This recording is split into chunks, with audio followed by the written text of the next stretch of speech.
விறுவிறுப்பான அரசியல் நிகழ்வுகள் குறித்த ஆய்வுகள், நியாயங்களின் நிறம் மாறாத கூர்மையான விமர்சனங்கள், தீமைகளை சுட்டெரிக்கவும் நல்ல அரசியலை வளர்த்தெடுக்கவும் அறிவார்ந்த விவாதங்கள், இளைய தலைமுறையிடம் விழிப்புணர்வை ஊட்டும் விரிவான வரலாற்று விளக்கங்கள், கலை, இலக்கியம், ஆன்மீகம், பண்பாடுகளை படம் பிடித்து காட்டும் கருத்தோவியங்கள் வாரந்தோறும் உங்கள் தமிழருவி தர்பாரில் அணிவகுக்கும்.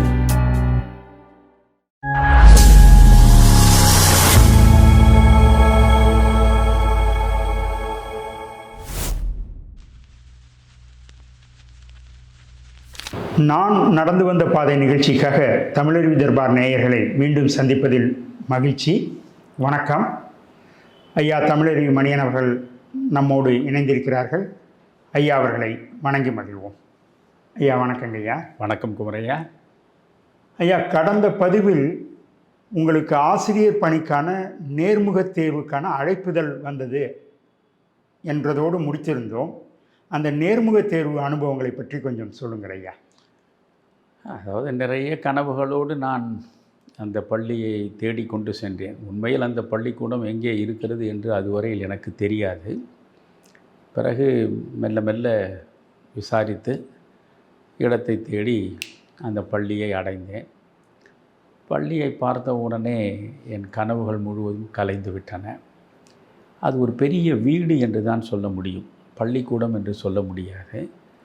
தொட்டிக்கலை குமரப்ப முதலி தெரு என்று அங்கே அந்த தெரு சூளை அஞ்சலகத்தை ஒட்டினார் போல் உள்ளே செல்லும். ஒரு பக்கம் சூளை அஞ்சலகம், அந்த பக்கம் கேசவப்பிள்ளை பார்க் என்று சொல்வார்கள். இந்த இரண்டுக்கும் இடையில் இந்த தொட்டிக்கலை குமரப்ப முதலி தெரு, டிகே முதலி ஸ்ட்ரீட் என்று அப்படி கண்டுபிடித்து நான் அங்கே போய்விட்டேன். போய் பார்த்தால் அது ஒரு பெரிய வீடு, பள்ளிக்கூடம் என்று சொல்லவே முடியாது. அப்பொழுதே என்னுடைய கனவுகள் முழுவதுமாக கலைந்து விட்டன.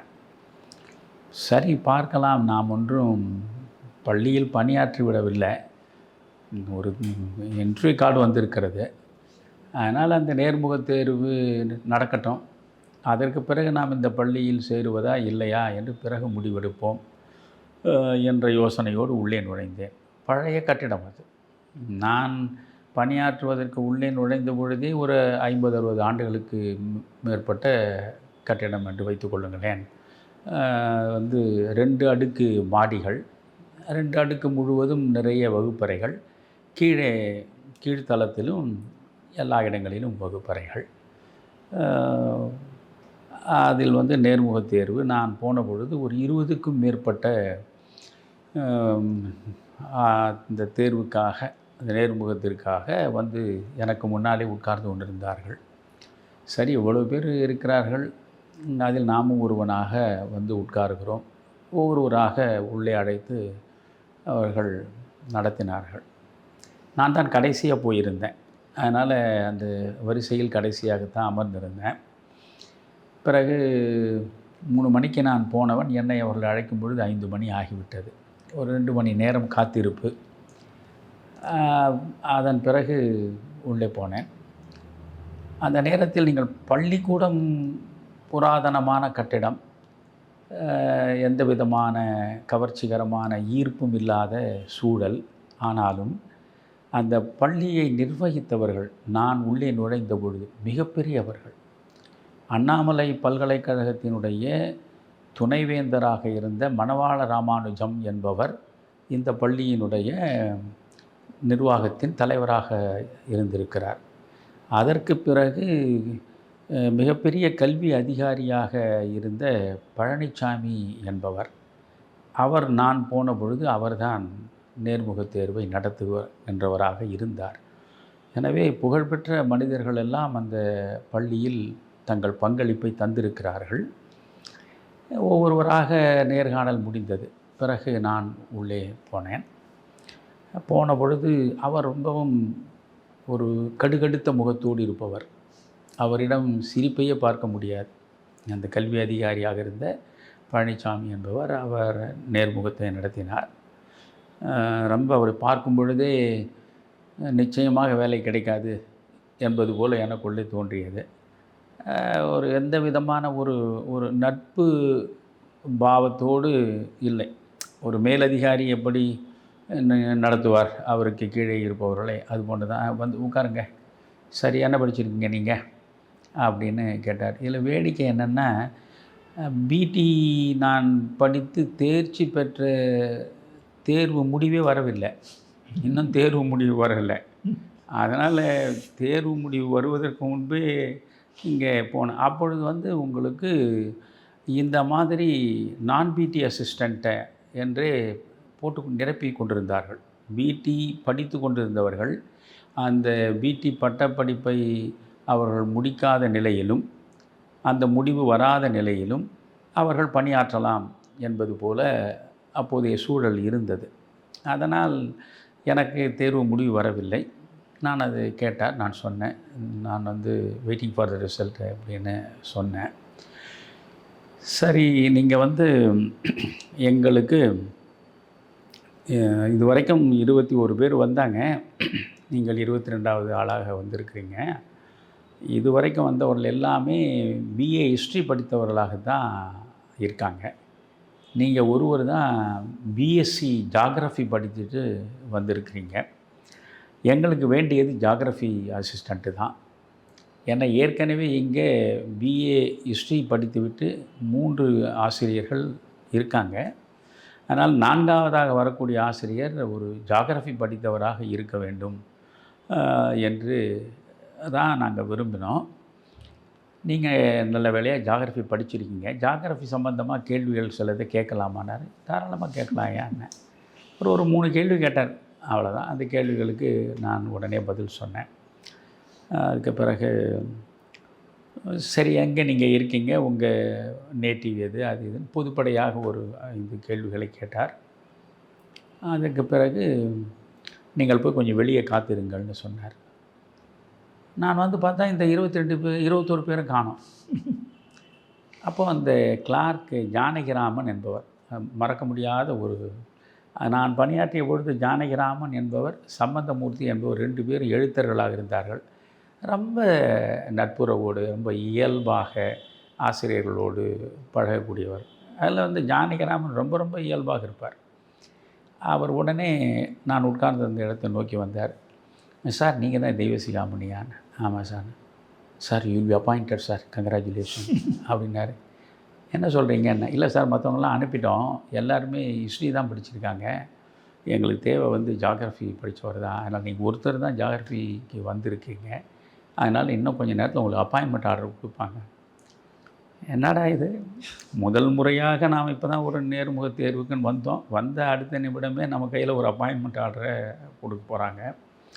சரின்ட்டு ஒரு 10 நிமிஷம் பொறுமையாக இருங்க, கொடுத்துருவாங்கன்னு வந்தால் முறையாக ஸ்கேல் ஆஃப் பே அது இதெல்லாம் போட்டு எனக்கு இது ஃபஸ்ட்டு இப்போ இந்த ப்ரொபேஷன் தானே, அதுக்கு பிறகு தான் உங்களுக்கு கன்ஃபர்மேஷன். அதனால் அப்போ உங்களுக்கு வயது ஒரு 22? ஆமாம், நான் 48 டிசம்பரில் பிறந்தேன். அப்போ 49 தொடக்கம்னு வச்சுங்களேன். 71 உள்ள நுழைகிறேன். 22 வயது. 22 வயதில் வந்து எனக்கு ஆசிரியர் பணி கிடைச்சிடுச்சு. கையில் அடித்து கொடுத்துட்டாங்க. நீங்கள் வந்து ஜூன் மாதம் 12ஆம் தேதி பள்ளிக்கூடம் திறக்கிறது, அன்றைக்கு நீங்கள் பணியில் சேரலாம் அப்படின்னு சொல்லிட்டாங்க. நேராக வீட்டுக்கு வந்தேன். அதிலே இதெல்லாம் போட்டிருந்தது. 364 ரூபா எனக்கு அப்பொழுது ஊதியம். பிடி ஆசிரியருக்கான ஊதியம் 364 ரூபா. அந்த நியமனத்தை கொண்டு வந்து என்னுடைய அம்மாவிடம் காட்டிய பொழுது எங்கள் அம்மாவுக்கு பேர் அதிர்ச்சி. என்னடா சொல்கிற, உண்மையிலேயே வேலை கிடச்சிருச்சு, இன்னும் நீ பிடி படித்ததே இன்னும் முடிவு வரலையே. நாங்கள் ஆமாம்மா, நான் சொன்னேன் அங்கேயும், அது பரவாயில்ல, அது வரும், கொடுத்துட்டாங்கம்மா அப்படின்னேன். பரவாயில்லடா, ரொம்ப மகிழ்ச்சி அப்படின்னு எங்கள் அப்பாவுக்கும் ரொம்ப மகிழ்ச்சி. அதனால் 12ஆம் தேதி காலையில் போகிறேன். என்ன ஒன்றுன்னா, இந்த பள்ளிக்கூடம் நல்லா இல்லையே, நம்ம உடனே தேர்ந்தெடுத்துட்டாங்க, எந்தவித சிரமமும் இல்லாமல் ஒரு வேலை கிடைச்சிருச்சு. அந்த காலத்துலேருந்தே வேலை, எப்பொழுதுமே வேலை கிடைப்பது சிரமம் தானே. ஒரு 10 இடத்துல நாம் போய் சுற்றி அலைந்து 11ஆவது இடத்தில் வேலை கிடைத்தால் தான் உண்டு. நம்ம போன முதல் நிமிடத்திலேயே நம்ம கையில் ஒரு அப்பாயின்மெண்ட் ஆர்டர் கொடுத்துட்டாங்க. இருந்தாலும் இந்த பள்ளியினுடைய சுற்றுப்புறம், அந்த வீதி, அங்கிருந்த எல்லா சுற்றுப்புறச் சூழல் எதுவுமே எனக்கு மனதுக்கு நிறைவாக இல்லை. முதல் நாள் போனதும் தலைமை ஆசிரியர் அறையில் போய் அறிமுகப்படுத்தின்னு அட்டண்டன்ஸ் ரெஜிஸ்டரில் கையெழுத்து போட்டேன், பிடி அசிஸ்டண்ட்டுகளில். அப்போது இந்த தலைமை ஆசிரியர் பெயர் கிருஷ்ணசாமி. அது போன்ற மனிதர்களை எல்லாம் அவ்வளவு எளிதாக நீங்கள் வாழ்க்கையில் சந்திக்கவே முடியாது. அவ்வளவு அருமையான மனிதர். அதாவது மனித நேயம். ஒரு ஆசிரியரிடம் ஒரு தலைமை ஆசிரியர் எவ்வளவு அன்பு சார்ந்தவராக பழகுவது, மாணவர்களுடைய வளர்ச்சியில் எப்படி கருத்தூன்றி காரியமாற்றுவது, அந்த பள்ளியை மேம்படுத்துவதற்காக எந்த அளவுக்கு தன்னை வருத்தி கொள்வது, இப்படி ஒவ்வொரு கோணத்திலும் நீங்கள் பார்த்தால் அவரை போன்ற ஒரு மனிதர் காண கிடைக்காதவர். எனவே அவர் என்னை வரவேற்று என்னை அமரச் செய்து என்னிடம் பேசி பழகிய 10 நிமிடத்திலேயே நான் அவரிடம் தன்வயம் இழந்து விட்டேன். அதற்கு பிறகு வகுப்பறைக்கு நீங்கள், அதாவது 10th 9th இரண்டுக்கும் 10th standard 9th standard English, history and geography, இதுதான் நான் நடத்த வேண்டிய பாடங்கள். உங்கள் முதல் நாள் வகுப்பு அனுபவம் எப்படி இருந்தது? ஏன்னா உங்களுடைய ஆதர்ஷ எழுத்தாளர் தீபம் நாப்பாவினுடைய பொன்விலங்கு சத்தியமூர்த்தி ஆசிரியர், அது உங்களுக்கு ஒரு தூண்டுகோலாக இருந்ததா? உங்களுடைய முதல் அனுபவம் எப்படி இருந்தது? இல்லை, உண்மையிலேயே பொன்விலங்கு படித்த போதே நான் ஒரு ஆசிரியராக போக வேண்டும், என்ன ஆசை, கல்லூரியில் பேராசிரியராக போக வேண்டும் என்பது தானே. அந்த கலைந்து விட்டது. பள்ளி பேராசிரியர் என்றால் அது ஒன்றும் கௌரவ குறைச்சலானது அல்ல. மிகப்பெரிய அளவுக்கு தமிழின் சிகரத்தை எட்டியவர்கள், தமிழ் இலக்கிய உலகத்திற்கு பெரும் பங்களிப்பை தந்தவர்கள் எல்லாமே. நீங்கள் இன்றைக்கும் பல்லவர்களை பற்றி படிக்கணும்னா ராசமாணிக்கனாருடைய நூலை எடுத்து படித்தா தான் நீங்கள் பல்லவர்களை பற்றிய முதல்ல தெரிந்து கொள்ள முடியும். அவரெல்லாம் நீண்ட நெடுங்காலம் பள்ளிக்கூடத்திலேயே ஆசிரியராக இருந்து கடைசி காலத்தில் தான் அண்ணாமலை பல்கலைக்கழகத்துக்கு போனவர். அப்படி நீங்கள் அரசஞ்சண்முகனார், இப்படி ஏராளமானவர்கள், தமிழில் சிகரம் கண்டவர்கள், தமிழ் இலக்கிய உலகில் பெரும் பங்களிப்பை தந்தவர்கள் எல்லாம் பள்ளி ஆசிரியர்களாகத்தான் இருந்திருக்கிறார்கள். எனவே பள்ளி ஆசிரியராக இருப்பது ஒன்றும் எந்த வகையிலும் கௌரவ குறைச்சலான ஒன்று அல்ல. ஆனால் நான் கல்லூரியில் ஒரு பெரிய பேராசிரியராக இந்த பொன்விலங்கை படித்துவிட்டு அந்த சத்தியமூர்த்தி மாதிரியே கல்லூரியில் மாணவ மாணவியரிடையே நாம் மிகப்பெரிய அளவுக்கு பேரும் புகழும் செல்வமும் பிறகு செல்வாக்கு எல்லாமே இருக்கக்கூடிய ஒரு சூழலில் அது அமையும் என்ற கனவோடு இருந்தேன். ஆனால் இப்பொழுது இந்த பள்ளிக்கூடம், சரி பள்ளிக்கூடத்து ஆசிரியராக தான் போகிறோம், ஆனால் நமக்கு ஒரு நல்ல ஒரு பள்ளிக்கூடமாவது கிடைக்கக்கூடாதா? ஒரு அழகான கட்டடங்கள், காற்று வசதி உள்ள வகுப்பறையில் காற்றே வராது. அதாவது கோடை காலத்தில் நீங்கள் வகுப்பறைக்குள் உட்கார்ந்து பாடமே நடத்த முடியாது, அவ்வளோ மோசமாக இருக்கும். இதில் என்ன ஆச்சரியமான விஷயம்னா, எஸ்ஆர்எம் பல்கலைக்கழகம் இன்றைக்கு இந்தியா முழுவதுமே பறந்து விரிந்த மாபெரும் பல்கலைக்கழகத்தினுடைய நிறுவனர்,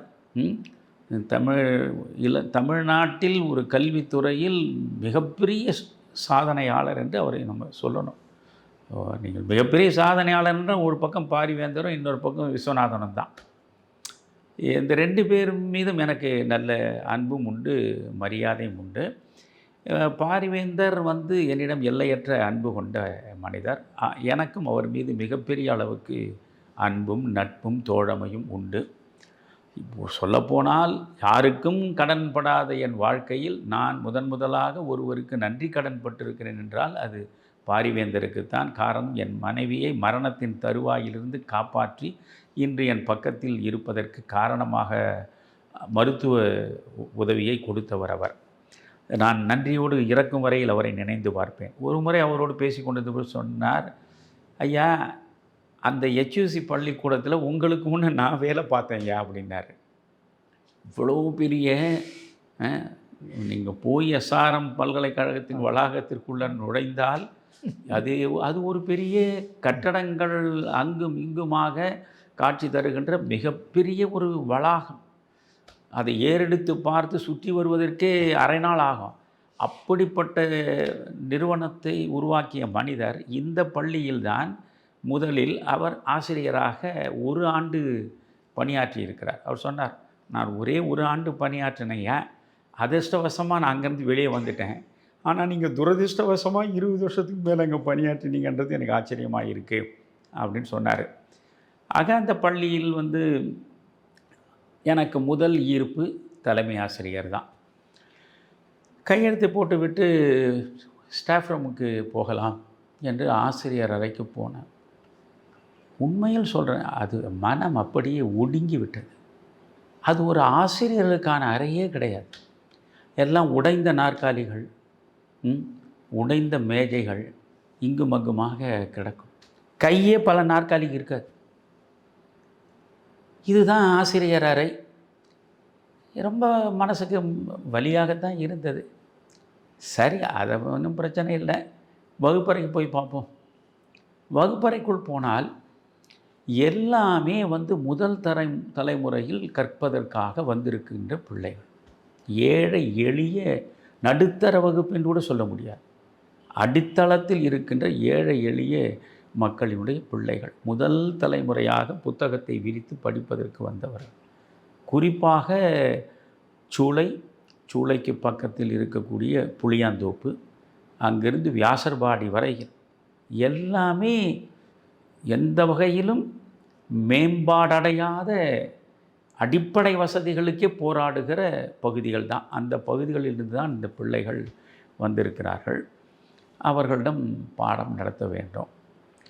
அப்போ நான் அவர்களிடம் நடத்துகின்ற முறையில் அவர்கள் மனதை நான் எளிதாக கவர்ந்து விட்டேன்.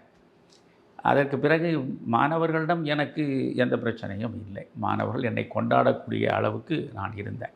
அதில் ஒரு வியப்பான விஷயம் என்னென்னா, பொன்விலங்கை நீங்கள் படித்தால் சத்தியமூர்த்தியை நேர்காணல் நடத்துவார் அந்த பொன்விலங்கில் வரக்கூடிய மல்லிகை தோட்டத்தின் கல்லூரியுடைய நிர்வாகி, அதிபர். அவர் இந்த சத்தியமூர்த்தியிடம் நேர்காணல் நடத்துகிற பொழுது நெஞ்சை பறி கொடுப்பார். இப்படி இவனுடைய தோற்ற பொலிவு, அவன் பேசும் விதம், அவன் பயன்படுத்தும் அழகழகான வார்த்தைகள், இவற்றையெல்லாம் பார்த்து அவன் மீது ஒரு பெரிய மதிப்பீடு அவருக்கு வந்திருக்கும். அதனால் அவர் என்ன செய்வார், இவன் முதல் நாள் வகுப்பறையில் பாடம் நடத்துகிற பொழுது எப்படி இவன் தமிழை நடத்துகிறான் என்பதை பார்ப்பதற்கு இவன் அறியாமல் வகுப்புக்கு வெளியே நின்றபடி முழுவதுமாக கேட்பார்.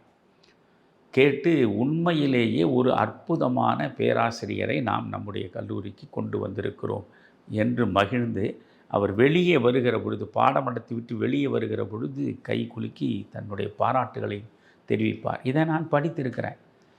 என் வாழ்வில் இது நடக்கும் என்று அப்பொழுது எனக்கு தெரியாது. நான் வரலாற்று பாடம் நடத்துகிறேன். வரலாறு என்பது எப்பொழுதுமே நான் 24 ஆண்டுகள் பணியாற்றியிருக்கிறேன். கூடுமான வரையில் அந்த பாடத்திட்டத்தில் இருக்கக்கூடிய ஒவ்வொன்றிலும் 3 பக்கம் 4 பக்கம் தான் ஒரு பாடத்திட்டத்தில். இப்போ உதாரணமாக இந்திய விடுதலை போர்னு ஒரு பகுதி இருக்குன்னா, மொத்த இந்திய விடுதலை போரும் ஒரு 10 பக்கத்துக்குள்ளே முடிச்சிருப்பான். நான் அதையே 1 மாதம் நடத்துவேன். வகுப்பில் பிள்ளைகள் புத்தகத்தை திறக்கக்கூடாது, புத்தகத்தை பார்க்கக்கூடாது. நான் புத்தகத்தை ஒருபோதும் எடுக்க மாட்டேன். நின்று கொண்டு தான் பாடம் நடத்துவேன். ஒரு நாளும் உட்கார மாட்டேன்.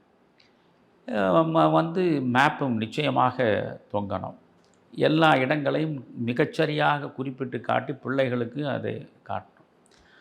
பாடத்தை ரொம்ப அது ஒரு சாதாரணமான ஒரு பிரச்சனை அந்த வரலாற்றில் பதிவு செய்யப்பட்டிருக்கிறதா, அதை பற்றிய பின்புலம் என்ன, எப்படி இந்த நிகழ்வு உருவானது என்பது குறித்தெல்லாம் ரொம்ப விரிவாக அந்த பிள்ளைகளுக்கு விளக்குவேன். அதில் அந்த ஒரு கதை கேட்பது போல அவர்கள் ரொம்ப ஆர்வமாக கருத்தூண்டி கேட்பார்கள். அதை இவர் தனியாக ஒரு பக்கம் நான் அறியாமல் நின்று கொண்டு நான் நடத்திய அந்த பாடத்தை நான் சொன்ன விதம் எல்லாமே அவருக்கு மிகவும் பிடித்து போனது. அந்த பொன்விலங்கு மாதிரியே நான் பாடம் நடத்தி விட்டு வெளியே வரும் பொழுது அவர் என்னை கையை பிடித்து, மிஸ்டர் எம்டி, மிக அழகாக பாடம் நடத்துகிறீங்க, ரொம்ப மகிழ்ச்சி அப்படின்னு சொன்னார். அதற்கு பிறகு தொடர்ந்து பாடம் நடக்கிறது. ஆசிரியர்கள் நல்ல ஆசிரியர்கள், அந்த பள்ளியில் அற்புதமான ஆசிரியர்கள், எல்லாருமே மிக மிக திறமை வாய்ந்த. இந்த வரலாறு நான் நடத்தினேன், என்னோட 2 பேர் வரலாற்று ஆசிரியர்கள், 3 பேர் இருந்தாங்க. பிறகு அறிவியலாக இருக்கட்டும் அல்லது தமிழாக இருக்கட்டும், எந்த பாடமாக இருந்தாலும் அந்த பாடங்களை மிகச்சிறப்பாக நடத்தக்கூடிய ஆசிரியர் பெருமக்கள் அந்த பள்ளியில் இருந்தார்கள்.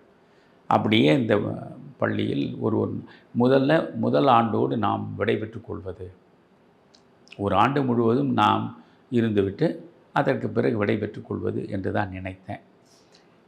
நீங்கள் பார்த்தால் 71 நான் அங்கே போய் சேர்ந்தேன். அதற்கு பிறகு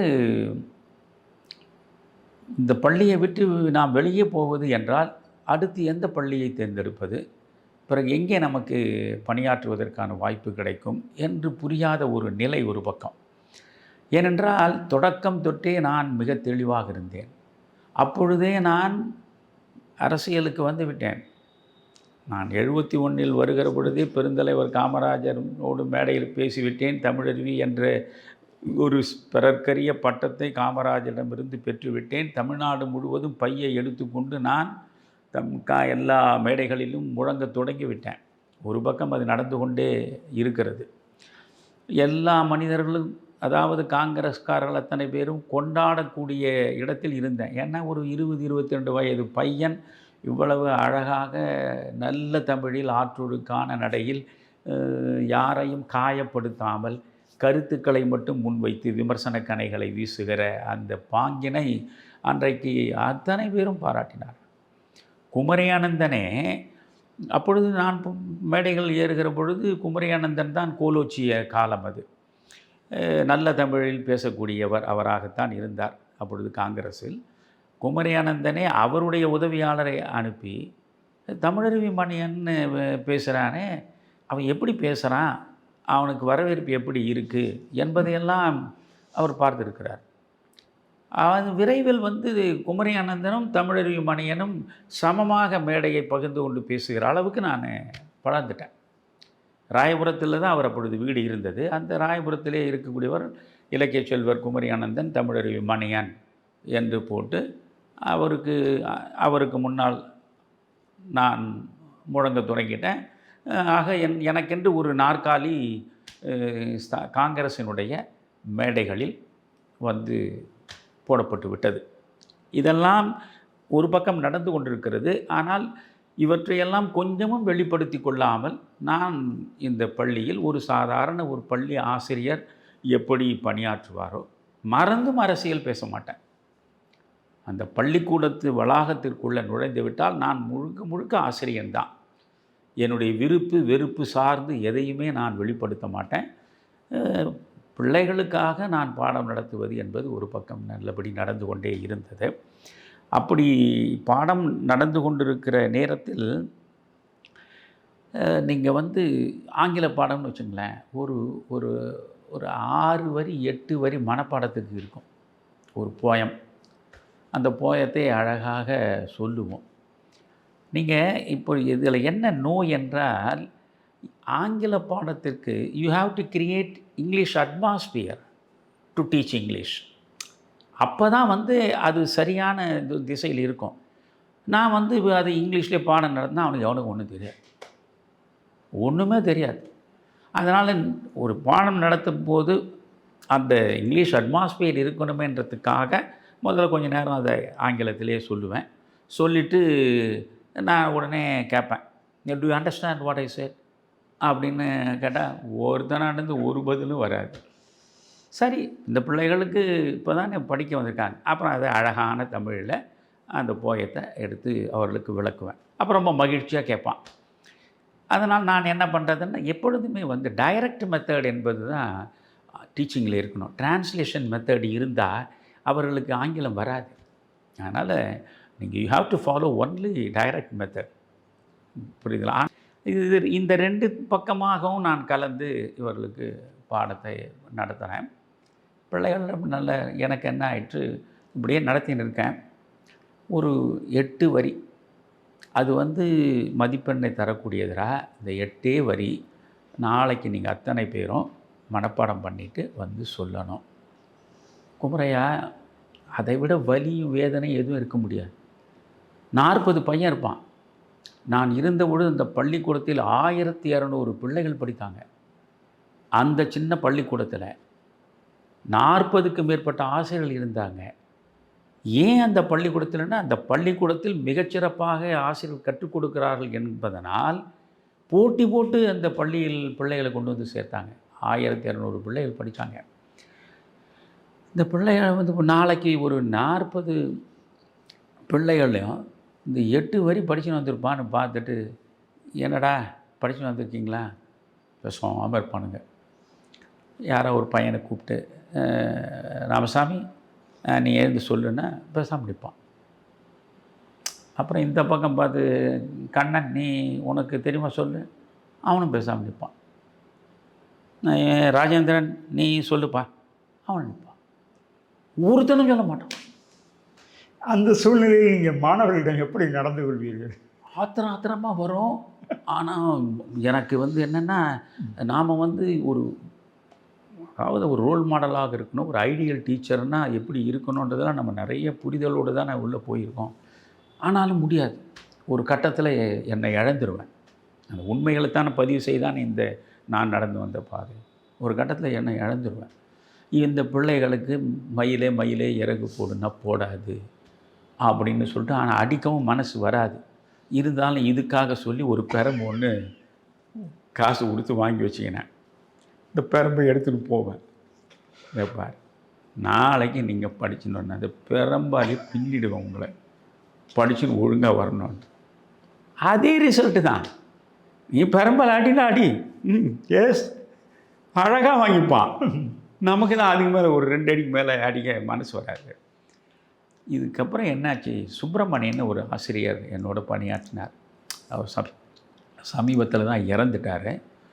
என் நெஞ்சுக்கு மிக நெருக்கமான ஒரு ஆசிரியர் அந்த பள்ளியில், அந்த மனிதர். அதே மாதிரி ராமதாசன் ஒரு ஆசிரியர் எனக்கு ரொம்ப நெஞ்சுக்கு நெருக்கமானவனாக இருந்தான். 2 பேருமே இறந்துட்டாங்க. இந்த சுப்பிரமணி நாம் ஒரு நாள் வகுப்பறையில் பாடம் நடத்தி இந்த பிள்ளைகளை கேட்டு ஒருத்தனுமே ஒரு 4 வரியை சொல்லலைன்ன போது, முதல் தலைமுறை கல்வியினுடைய பெருமையே புரியாமல் இந்த பிள்ளைகள் இருக்காங்களே, பிறகு இந்த பிள்ளைகள் எப்படி வளர்ந்து தங்களுடைய எதிர்காலத்தில் சிறந்து விளங்க போகிறாங்க. என் மனம் வலிச்சு ஸ்டாஃப் ரூமில் உட்காந்து விம்மி அழ ஆரம்பிச்சிட்டேன். இப்போ நீங்கள் நினச்சி பார்த்தா எனக்கே இதெல்லாம் அதிசயமாக இருக்கும். அப்போ யாரும் இல்லை, இந்த நம்ம என்ன நண்பர் சுப்பிரமணி மட்டும்தான். அவரை நான் அன்பா சுப்பின்னு கூப்பிடுவேன். அவர் மட்டும்தான் பக்கத்தில் இருக்கார். உட்காந்து அழகாக அவர் பார்த்து, என்ன எப்படி என்னாச்சு, என்ன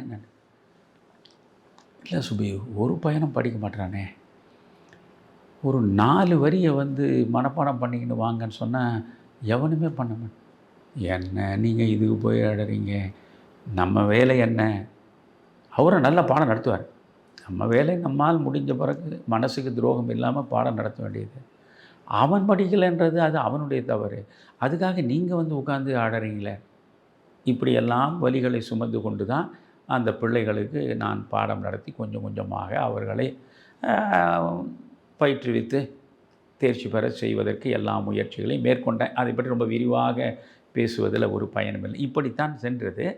ஒரு 3 ஆண்டுகள் வரைக்கும் இந்த தயக்கத்திலேயே வேறு எங்கு செல்வது என்பது ஒரு பக்கம்.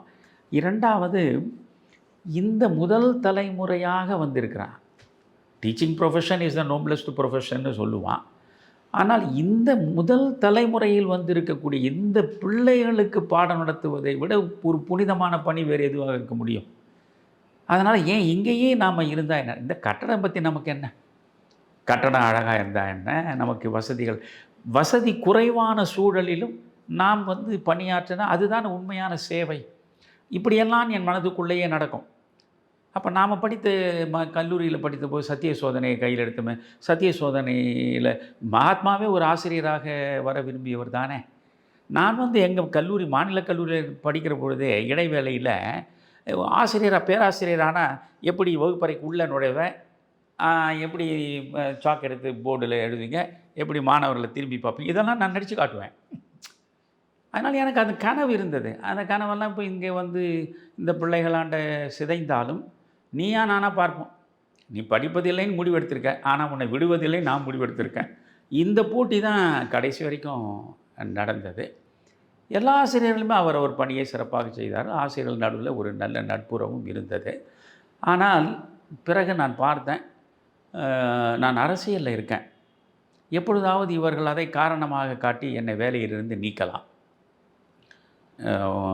ஏன்னா அது கவர்மெண்ட் எய்டட் ஸ்கூல், அரசு உதவி பெறுகிற தனியார் பள்ளி.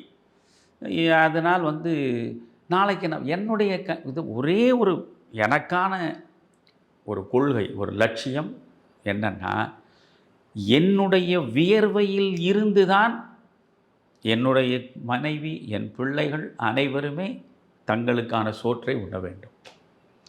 அதனால் உழைக்க வேண்டும். புரியுதுங்களா? ஒரு வேலை செய்து அதிலிருந்து நாம் ஊதியம் பெற்று அதன் மூலமாகத்தான் நாம் வந்து நம் குடும்பத்தை காப்பாற்ற வேண்டும் என்ற உறுதிப்பாடு இருந்தது. ஆனால் ஒரு வேலையை விட்டால் இன்னொரு வேலை எங்கே கிடைக்கும் என்ற தயக்கம் இருந்தது. 3 ஆண்டுகள் இந்த தயக்கத்திலேயே ஓடியது. இதற்கு நடுவில் எனக்கு 1974 சட்டக்கல்லூரியில் மாலை வகுப்பு சட்டம் படிக்கலாம் என்று முதன்முறையாக அறிமுகப்படுத்தப்பட்டது. அதாவது டே காலேஜ் என்றால் நீங்கள் 3 ஆண்டுகள் தான்.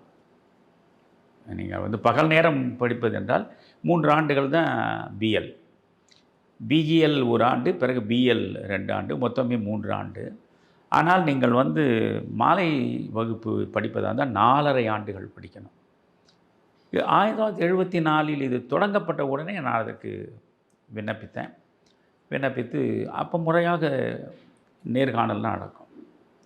அப்போது வந்து டைரக்டர் ஆஃப் லா காலேஜ் எஜுகேஷனுக்கு டைரக்டர்னு பழனியப்பன் நினைக்கிறேன் அவர் பேர். பழனியப்பனோ பழனிசாமியோ கொஞ்சம் நினைவு தடுமாறி எனக்கு. அவர் தான் மாணவர்களை நேர்காணல் எடுத்து தான் தேர்ந்தெடுத்தாங்க.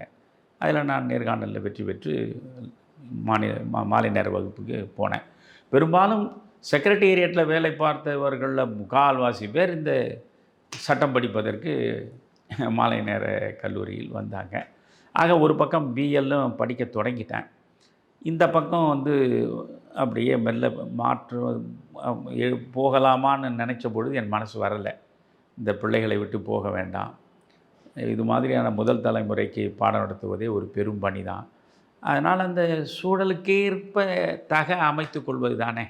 அப்படி வந்து நம்ம வந்து அது கேட்டாற்போல் என்னை ஒழுங்குபடுத்திக்கினேன். மெல்ல இந்த ஆசிரியர் பணி தொடர்ந்து நடந்தது. இதில் வந்து என்ன முக்கியமான செய்தின்னா, 1970 எப்பொழுது உயர்நிலைப்பள்ளி 1979 மேல்நிலைப் பள்ளியானது. அப்போ தான் வந்து 10+2 சிஸ்டம் அறிமுகமாச்சு. அப்போ உங்கள் பள்ளி மேல்நிலைப் பள்ளியாக உயர்ந்ததா? நீங்கள் மேல்நிலைப் பள்ளிகளுக்கு மேல்நிலை வகுப்புகள்லாம் எடுத்தீர்களா? அதுதான் ஒரு சோக வரலாறு குமரையா. அதாவது இப்பொழுது எனக்கு 77 வயதில் உட்கார்ந்து கொண்டு என்னுடைய பழைய நினைவுகளை ஒவ்வொன்றாக திரும்ப பார்க்கிற பொழுது வாழ்க்கை சாமர்த்தியங்களே இல்லாமல் வாழ்ந்து தொலைத்திருக்கிறேனே. ஒரு விதமான வாழ்க்கை சாமர்த்தியமும் இல்லாமல் முழு வாழ்க்கையையும் நான் வாழ்ந்து தோல்விக்கு மேல் தோல்வியாகவே அடைந்திருக்கிறேன். இது யாருமே செய்திருக்காத ஒரு வேலை இப்போ நான் சொல்ல போகிறது. அப்பொழுது 79 நான் 71 ஆசிரியராக போய் சேர்ந்துட்டேன். 71 ஜூன் 12ஆம் தேதி ஆசிரியராக சேர்ந்துட்டேன், பிடி அசிஸ்டண்ட்டு. அதற்கு பிறகு நான் தேர்ச்சி பெற்ற முடிவெல்லாம் வந்துடுச்சு. அந்த சர்டிஃபிகேட்லாம் கொண்டு வந்து கொடுத்துட்டேன். இப்போ பிஎஸ்சி பிடியாக நான் பணியாற்றி கொண்டிருக்கிறேன். பணியாற்றும் பொழுது எனக்கு எப்பொழுதுமே படித்து கொண்டே இருக்க வேண்டும் என்பதில் பேரார்வம். அதனால் நான் என்ன பண்ணேன், உடனடியாக ஒரு டீச்சர் கேண்டிடேட்டாக எம்ஏ படிக்கலாம் வேலை பார்த்து கொண்டே. அப்போ வந்து மெட்ராஸ் யூனிவர்சிட்டியில் எம்ஏ ஹிஸ்ட்ரிக்கு நான் அப்ளை பண்ணேன். அப்போ எம்ஏ வரலாறு படித்து எம்ஏ வரலாறில் அற்புதமாக படித்து முடித்து தேர்வுகள்லாம் எழுதி எம்ஏ வெற்றி பெற்றுட்டேன். எம்ஏ படித்து முடித்த பிறகு நாம் பிடி தானே படிச்சிருக்கோம். அதுக்கு அடுத்த ஆண்டே அது பிஎட்னு ஆச்சு. அதில் கல்வியியலில் முதுகலை பட்டம் பெறணும். இதில் முதுகலை பட்டம் பெற்றிருக்கிறோம், அதுலேயும் முதுகலை பட்டம் பெறணும்னு மதுரை யூனிவர்சிட்டி, காமராஜ் யூனிவர்சிட்டி, அதில் வந்து எம்எட்டும் படித்து முடிச்சிட்டேன். புரியுதுங்களா? இப்போ வந்து மேல்நிலைப்பள்ளியாக மாறுது. உயர்நிலைப்பள்ளி மேல்நிலைப்பள்ளி ஆகுது. Fully qualified. நம்ம வந்து ஒரு மேல்நிலைப்பள்ளி ஆசிரியராக இருக்க வேண்டும் என்றால் ஐ ஆம் ஃபுல்லி குவாலிஃபைடு. புரியுதுங்களா? To be higher secondary teacher. அதுக்கு எல்லா வகையிலும் தகுதியாக இருக்கேன். அப்பொழுது அவங்க என்ன பண்ணுறாங்க, அந்த நேரத்தில் அந்த பள்ளியில் இருந்த அத்தனை பேரும் ஃபுல்லி குவாலிஃபைடு இல்லை. இந்த 10th வரைக்கும் நடத்துகிறவங்களில் +1 +2 போகிறதுக்கு பிஜியாக எல்லாருமே இல்லை.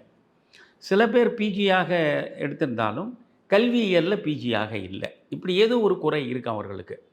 ஆனாலும் கூட இருக்கக்கூடிய ஆசிரியர்களை வைத்து கொண்டு தான் நம்ம நடத்தணும்.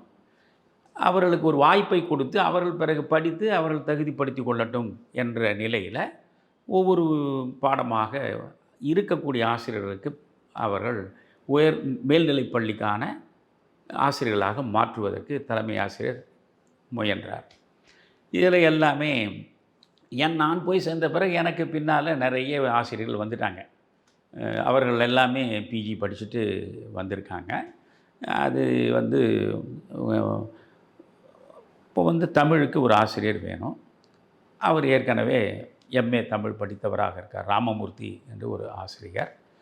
அந்த ஆசிரியர் அவர் வேறு ஒரு ஆசிரியர் பள்ளியில் பணியாற்றி விட்டு அதற்கு பிறகு இங்கே வந்த ஒரு பழுத்த அனுபவமிக்க ஆசிரியர். அவர் வந்து முழு தகுதி பெற்றவர். எனவே தமிழுக்கு அவரை நியமிச்சிட்டாங்க.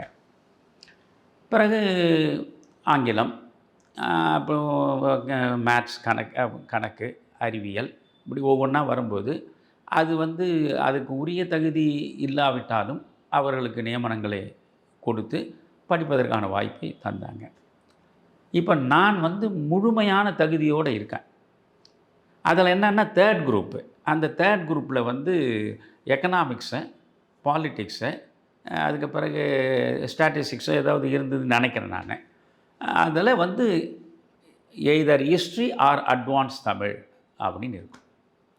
வரலாறு அல்லது சிறப்பு தமிழ், ரெண்டில் ஏதாவது ஒன்று நீங்கள் எடுத்துக்கலாம். பட் அங்கேருந்து கல்வி மேலதிகாரியில் வந்து வரக்கூடிய இன்ஸ்ட்ரக்ஷன் படி நீங்கள் வந்து ஒரு தமிழாசிரியரை போட்டுட்டீங்க. அதுக்கு பிறகு நீங்கள் வந்து இங்கே வந்து ஹிஸ்ட்ரிக்கு நான் இருக்கேன், என்னை தான் அவங்க போடணும். வரலாற்று ஆசிரியராக மேல்நிலைப் பள்ளியில் என்னை அவர்கள் நியமிக்கணும். இந்த நேரத்தில் என்னுடைய நண்பர் தான் அவர் பேர் வேண்டாம், நான் தவிர்த்துடுறேன். அவர் நல்ல நண்பர் தான் அவர் தமிழாசிரியராக இருக்கார். அவர் 9-10க்கு பாடம் நடத்துகிறவர். நல்ல பாடம் நடத்துவார். நல்ல தமிழாசிரியர். பெரும்பகுதி மாலை நேரத்தில் பள்ளிக்கூடம் முடிந்தது என்னோடு தான் அவர் வருவார். 2 பேரும் சேர்ந்து பேசிக்கொண்டே தினத்தந்தி அலுவலகம் வரைக்கும் போய், அது எதிர இருக்கிற அந்த சர்ச் இருக்குது, அந்த சர்ச்சில் ஒரு பூங்கா இருக்கும், அந்த பூங்காவில் உட்காந்து பேசிட்டு தான் போவோம். ஆனால் அவர் என்னிடம் இதை வெளிப்படையாக ஒன்றும் சொல்லலை. அவர் என்ன பண்ணார், மறைமுகமாக தலைமை ஆசிரியருக்கு வேண்டிய ஒருவர் மூலமாக இது மாதிரி தமிழறிமணியன் எம்டி வந்து ஒரு அரசியல்வாதி, அவர் எந்த நேரத்தில் ஒன்றா பள்ளிக்கூடத்தை விட்டு போயிடுவார். ஆனால் நான் வந்து நிரந்தரமாக இந்த பள்ளியிலே பணியாற்றக்கூடியவன். அதனால் வரலாற்றுக்கு நீங்கள் கொடுக்கறது பதிலாக எனக்கே கொடுத்தா நல்லதுன்ற மாதிரி அவருக்கு ஜீவகாருண்யன் ஒரு ஆசிரியர் இருந்தார். அவர் தலைமை ஆசிரியரோடையும் கடைசி வரைக்கும் போவார். வீட்டு வரலாம் போயிட்டு திரும்பி போவார். அவரிடம் இவர் போய் தூபம் போட்டிருக்காரு. அதுக்கு பிறகு தலைமை ஆசிரியர் என்னை ஒரு நாள் நான் பாடம் நடத்தும் பொழுது என்னை அழைச்சார். நான் போனேன். இது தலைமை ஆசிரியர் அறை. அந்த அறைக்கு பக்கத்தில் எழுத்தர்களுடைய அறை. அந்த அறையாண்ட இந்த தமிழாசிரியர் நண்பர் அவர் அங்கே சேர் போட்டு உட்காந்துருக்கார். என்னை இவர் அழைக்கிற பொழுது நான் என்ன சொல்கிறேன்னு கேட்குறதுக்காக அவர் உட்காந்துருக்கார். இந்த பக்கம் என்னை தலைமை ஆசிரியர் அழைச்சார்.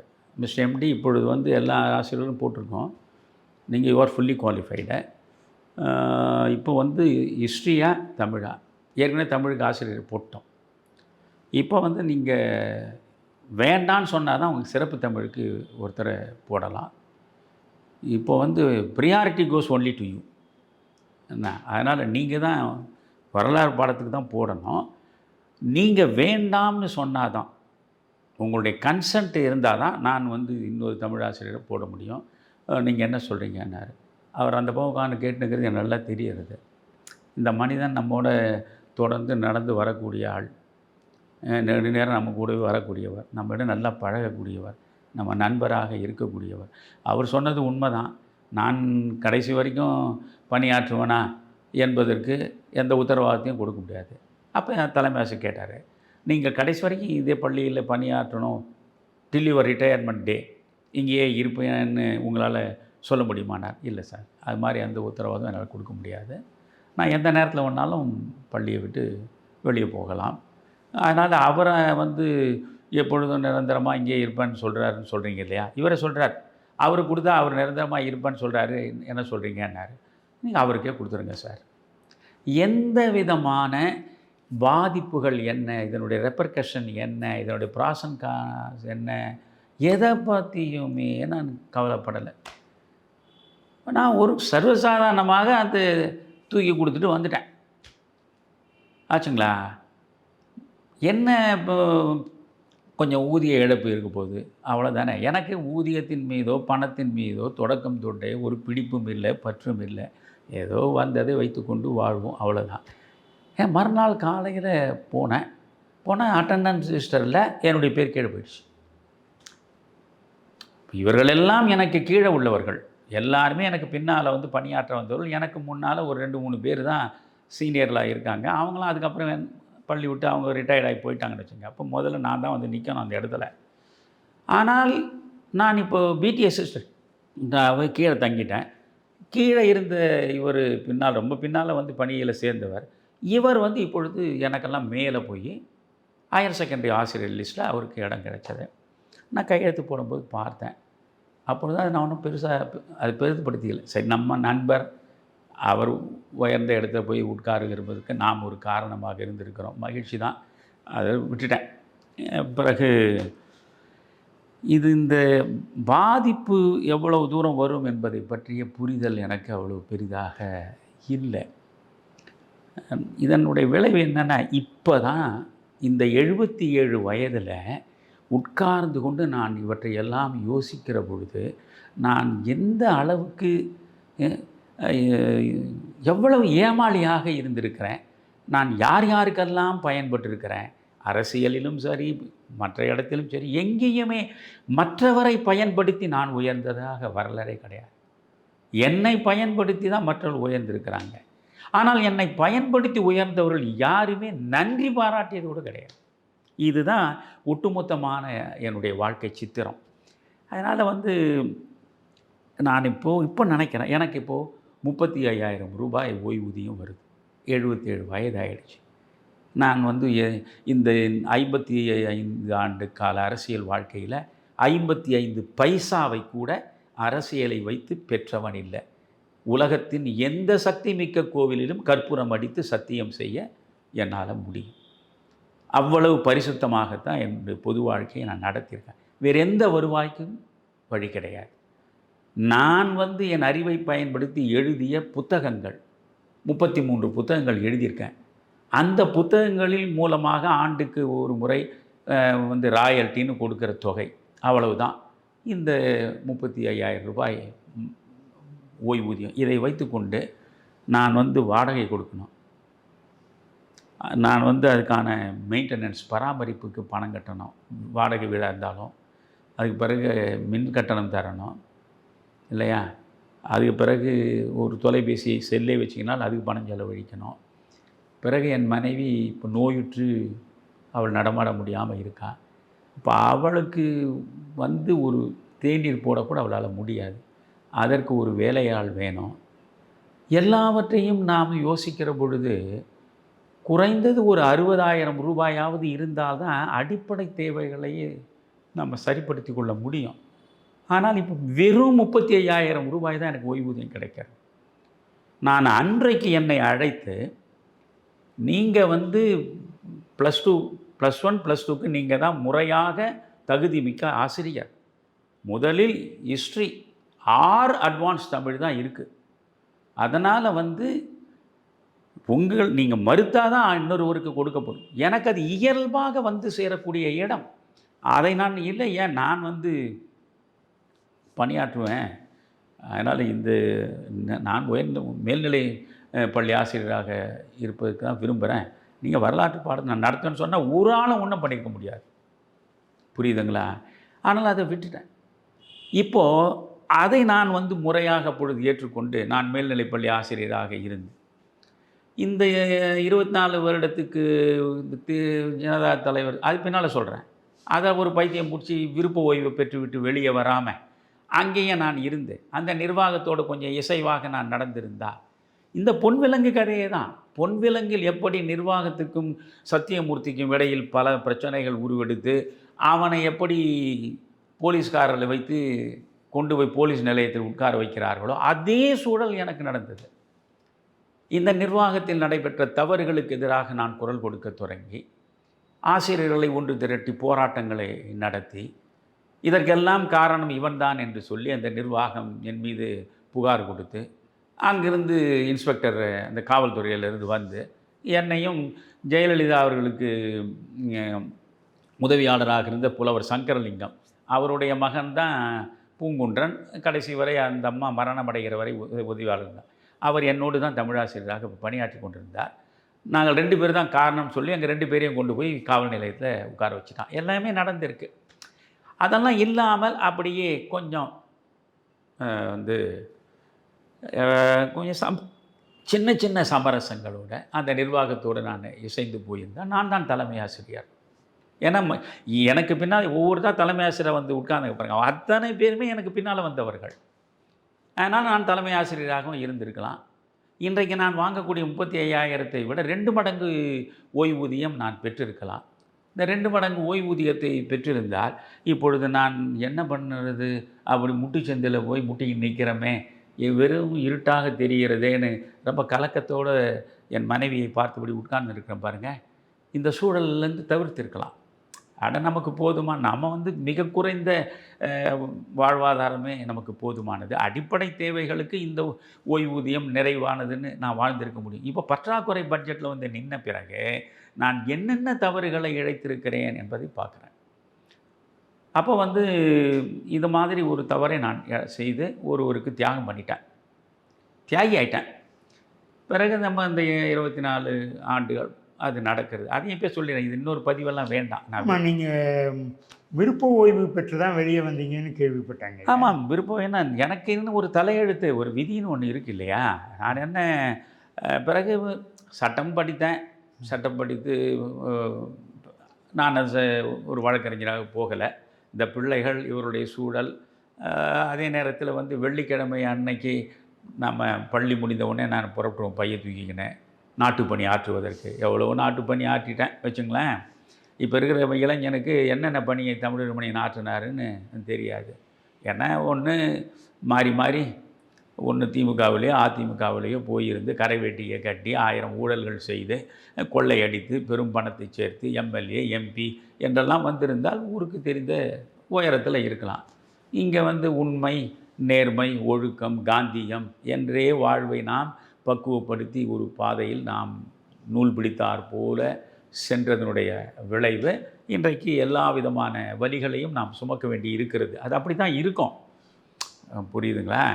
அதனால் இப்போ வந்து என்னென்ன 24வது ஆண்டு நான் பணியாற்றி கொண்டிருக்கிறேன் அதே பள்ளியில். இத்தனை இடர்பாடுகளுக்கு இடையிலும் இந்த பிள்ளைகளுக்கு நடுவே 24 ஆண்டுகளாக பணியாற்றி கொண்டிருக்கிறேன். பணியாற்றி கொண்டிருக்கிற பொழுது இந்த முத்துகிருஷ்ணன் எனக்கு ரொம்ப நெருக்கமான அரசியல் மூலம் எனக்கு கிடைத்த ஒரு அரிய நண்பர், ஒரு மிகச்சிறந்த வழக்கறிஞர், நேர்மையானவர், சத்தியத்திற்காக வாழ்ந்த மனிதன். அவர் ஒரு 3-4 ஆண்டுகளுக்கு முன்பு மரணமடைந்து விட்டார். என்னுடைய வாழ்க்கை பாழாய் போனதில் அவருக்கு தனி பெரும் பங்கு உண்டு. அப்பொழுது வந்து இந்த ஜனதா கட்சி, ஜனதா தளமானது, ஏன்னா வடிவேலு என்கிற ஒரு வயதான மனிதர், அவர் டெல்லிக்கு போய் அங்கே இருக்கிற சோஷலிஸ்ட்டுகளில் சுரேந்திர மோகன் ஒரு சோஷலிஸ்ட்டை பிடிச்சி அவர் தலைவர்னு பதவி வாங்கின்னு வந்து உட்காந்துக்கினார். இப்போ இங்கே அவருக்கு பேச்சாற்றலும் கிடையாது, எழுத்தாற்றலும் கிடையாது, ஓடி ஓடி வேலை பண்ணக்கூடிய அளவுக்கு அவருக்கு வயதும் கிடையாது, எதுவும் இல்லை. அவருக்கு ஒரு ஆசை.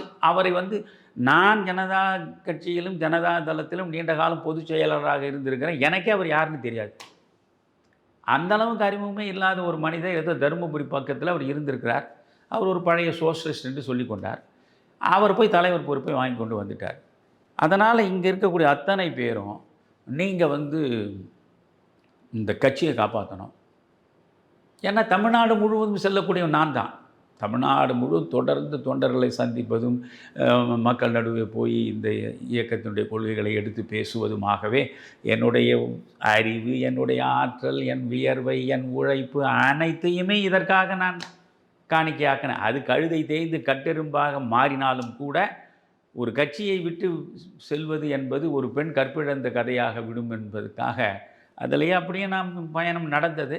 எல்லாரும் என்னை நீங்கள் தான் தலைவராக இருக்கணும், நீங்கள் தலைவராக இருந்தால் தான் இந்த கட்சியை காப்பாற்ற முடியும், இல்லைன்னா இந்த கட்சியை காணாமல் போயிடும் அப்படின்னு எல்லாரும் சொன்னான்.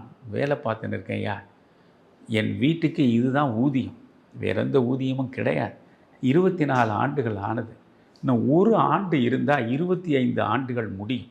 25 ஆண்டுகள் முடிஞ்சால் அப்போ நான் வெளியே வந்தேன்னா கூட விருப்ப ஓய்வு எடுத்துகிட்டு 30 ஆண்டுகள் முடியும் போது எனக்கு என்ன ஊதியமோ அந்த ஊதியத்தை அவர் நிர்ணயித்து எனக்கு ஓய்வூதியம் தருவாங்க. ஓரளவு கணிசமான ஓய்வூதியம் பெறலாம், என்னை விட்டுடுங்கன்னு. முத்துகிருஷ்ணன் அவர், என்ன மணியன் நீங்கள் ஒரு கடைசியில் ஒரு வாத்தியார் மாதிரியே பேசுகிறீங்க, ஒரு அரசியல் தலைவர் மாதிரியே பேசலை, கட்சியை காப்பாற்றணும் மணியன். நீங்கள் வந்தால் இந்த கட்சியை தூக்கி நிறுத்த முடியும் உங்கள் பேச்சாலையும் எடுத்தாலையும்னு எல்லா தொண்டனும் ஒரே குரலில் சொல்கிறான்.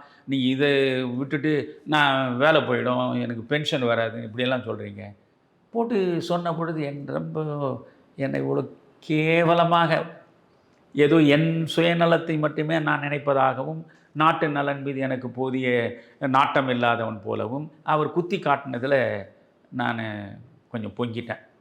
என்ன முத்துகிருஷ்ணன், இந்த வேலையை விட்டுட்டு வரணும், இந்த கட்சியை காப்பாற்றணும், அவ்வளோதானே. போனேன். அந்த வேகத்திலேயே விருப்ப ஓய்வுக்கு எழுதி கொடுத்துட்டேன். அதை பார்த்த உடனே இந்த சம்பந்தமூர்த்தி என்கிற எழுத்தர் இன்றைக்கி உயிரோடு இருக்காரா இல்லையா எனக்கு தெரியாது. ஆனால் அந்த மனிதனை நான் மறக்க மாட்டேன். இந்த விருப்ப ஓய்வு கடிதத்தை நான் கொடுத்துட்டேன். 3 மாதம் வரைக்கும் நீங்கள் எப்போ வேணாலும் திரும்ப பெற்றுக்கொள்ளலாம். ஒரு விருப்ப ஓய்வு கடிதம் கொடுத்தா கூட 3 மாதம் அவங்களுக்கு நேரம் கொடுக்குறான் மறுபரிசீலனை செய்வதற்கு.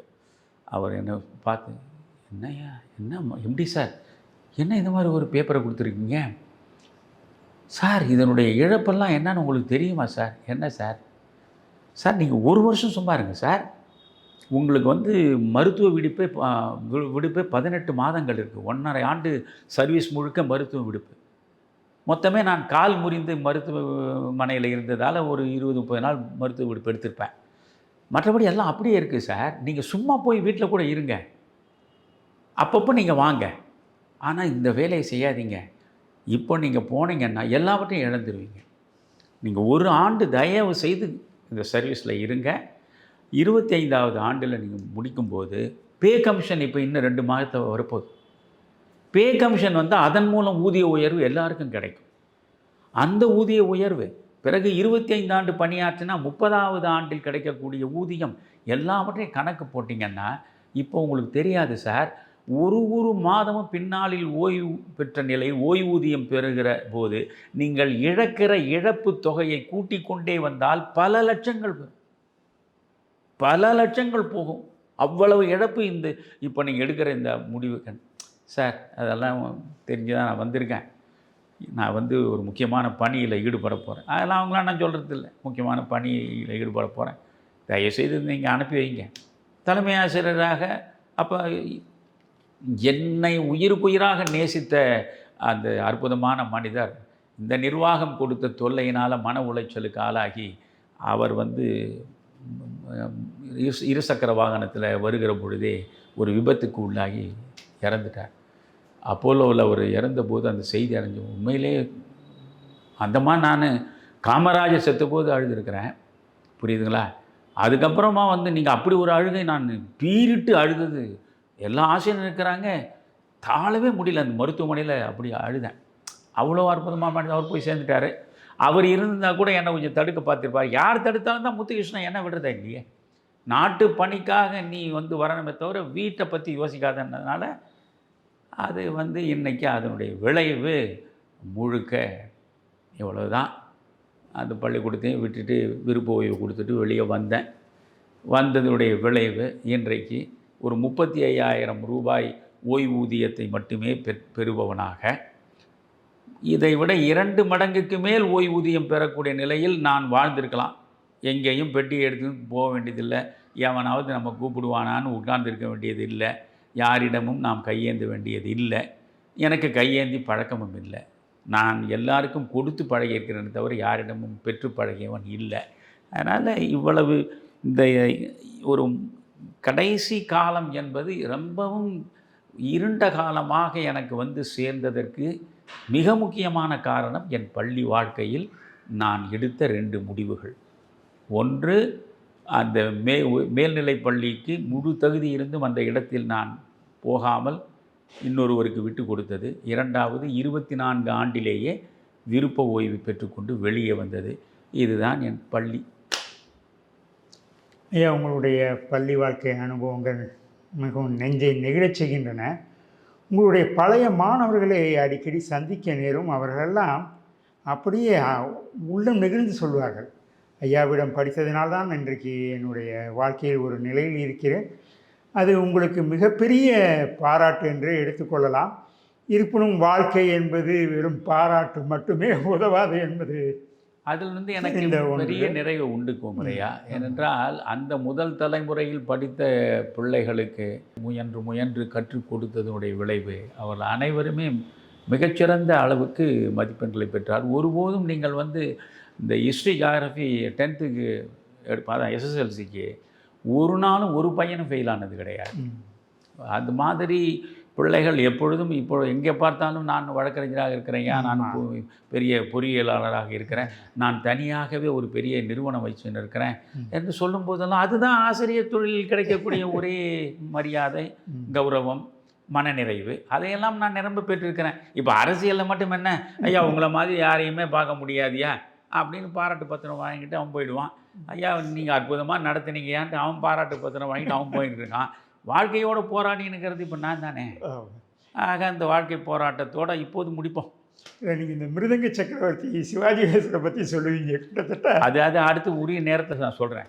அது உண்மையிலேயே அந்த மிருதங்க சக்கரவர்த்தியில் வரக்கூடிய காட்சியும் எனக்கானதும் அவ்வளவு பொருத்தமானது.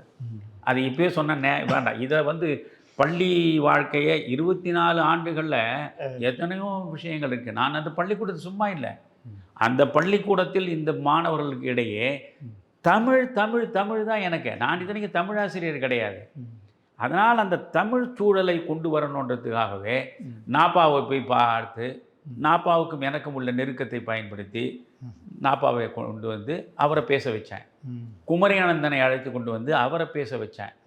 குன்றக்குடி அடிகளாரை, பெரியவர், இவர் இப்போ இருக்கிறவர் இல்லை, பெரியவர் குன்றக்குடி அடிகளார், அவருக்கு அவர் வாழ்நாள் முழுவதும் தமிழருவி என்று தான் என்னை அழைப்பாரே தவிர மணியன் என்று அழைத்ததில்லை, தமிழருவி மணியன் என்று அழைத்ததில்லை, தமிழருவி. அதெல்லாம் பின்னால் நான் மேடை அனுபவங்கள் பற்றி சொல்லும்போது சொல்கிறேன். அவரை வரவழைத்து பேச வச்சுருக்கிறேன். இப்படி மாப்போசியை வரவழைச்சு அவரை பேச வச்சுருக்கேன். இந்த மாதிரி ஒரு நல்ல சூழல்கள் வளர்வதற்கு நிறைய பேரை கொண்டு வந்திருக்கேன். இந்த ஆசிரியர்களை வைத்துக்கொண்டே, தமிழ் ஆசிரியர்களை வைத்துக்கொண்டே பட்டிமன்றங்கள் நடத்தியிருக்கோம். மாணவர்களை உட்கார வைத்துக்கொண்டு கம்பராமாயணத்திலிருந்து நம்ம நடத்தியிருக்கோம். அதை சில ஆசிரியர்கள் ரசிக்கலை. எங்கேயுமே எல்லா ஆசிரியரும் ஒரே மாதிரி இருக்க மாட்டாங்க இல்லையா. சில ஆசிரியர்கள் மனக்கோணல் உள்ளவர்களாக இருந்தார்கள். இது என்ன அப்பப்போ பட்டிமன்றம், வழக்காடு மன்றம், அதுக்காக மாதம் ஒரு நாள் நடத்துறது, அதுவும் இவர்களை முணுமுணுத்ததுனால அதை கைவிட்டுட்டோம். ஆக எங்கே போனாலும் என் தமிழை நான் கொண்டு போய் சேர்க்கணுன்றதில் தெளிவாக இருந்தேன். அதனால் அந்த 24 ஆண்டுகள் அந்த மிக குறைந்த வசதிகள் உடைய அந்த பள்ளி கட்டிடத்திற்கு உள்ள மிக நிறைவாக என்னால் பாடம் நடத்த முடிந்தது. பாடம் நடத்தின பல நல்ல மாணவர்களை உருவாக்க முடிந்தது. அவர்கள் உருவானார்கள் என்பதற்கு இன்றைக்கும் வாழ்கால சாட்சியாக பல பேர் பல இடங்களில் இருக்கிறார்கள். இது போதும். ஒரு ஐடியல் டீச்சர், முன்மாதிரி ஆசிரியராக இருந்திருக்கிறீர்கள் ஐயா. மிக்க மகிழ்ச்சி ஐயா. அடுத்த சந்திப்பில் இன்னும் சில சுவாரஸ்யமான தகவல்களை பற்றி உங்களிடம் கேட்டு தெரிந்து கொள்வோம். நன்றி ஐயா. வணக்கம். வணக்கம். ரொம்ப வேதனை கலந்த பதிவாக இன்றைக்கு வந்துடுச்சு. எனக்கு அதில் மகிழ்ச்சி இல்லை. இவ்வளவு தூரம் நம்ம எல்லாவற்றையும் வெளிப்படுத்தி இருக்க வேண்டாமோன்னு கூட தோணுது. இருந்தாலும் இது நான் நடந்து வந்த பாதையாச்சேன். அதனால் நடந்து வந்த பாதையில் எல்லா விதமான மேடு பள்ளங்கள், கல் முள் அனைத்தும் இருப்பது இயல்பு தானே. அவை அனைத்தையும் கொட்டிடுறேன். நான் இப்போது குமரையா, இப்போ உடனே பாருங்கள், இப்போது தமிழ் இலக்கியத்தில் என்னென்ன சொல்ல முடியும், அதற்காக சங்க இலக்கிய சாறு அப்படின்னு ஒன்று நமக்கு நடத்துகிறோம். இப்போ நான் அந்த நாளில் ரசித்த திரைப்படங்கள், நல்ல நல்ல படங்கள், இதையெல்லாம் இந்த காலத்து பிள்ளைகளுக்கு சொல்ல இப்போ நான் அவசரப்படுறேன். ஏன்னா எனக்கு 77 வயது ஆயிடுச்சு. இனி எவ்வளவு காலம் நான் இந்த மண்ணில் இருப்பேன் என்று எனக்கு தெரியாது. நான் இப்போவே புறப்படுவதற்கான எல்லாமே பேக் பண்ணிட்டேன். அதனால் என் உள் இருக்கக்கூடிய என்னுடைய ரசனை, நான் பெற்ற அறிவு அனைத்தையுமே இன்றைய தலைமுறை இல்லாமல் போனாலும் நாளைய தலைமுறையாவது அதை பெற்று பயனுற வேண்டும் என்பதற்காகத்தான் வேகமாக பல்வேறு பதிவுகளை நான் இந்த தமிழ் உலகத்திற்கு வழங்கிய வண்ணமாக இருக்கிறேன். அதனால தான் இந்த நான் நடந்து வந்த பாதை என்பது இது முழுக்க ஒருவர் பின்னால் உட்கார்ந்து பார்த்தா கண்ணதாசன் சொல்வார் இல்லை, நீங்கள் எப்படியெல்லாம் நடந்து கொள்ள வேண்டும், ஒரு மனிதன் வாழ்க்கையில் எப்படியெல்லாம் நடந்து கொள்ள வேண்டும் என்று நீ அறிய வேண்டுமானால் மகாத்மா காந்தியினுடைய சத்திய சோதனையை படி. எப்படியெல்லாம் நடந்து கொள்ளக்கூடாது என்றால் என்னை படி அப்படின்னு சொல்லியிருக்கார் இல்லையா.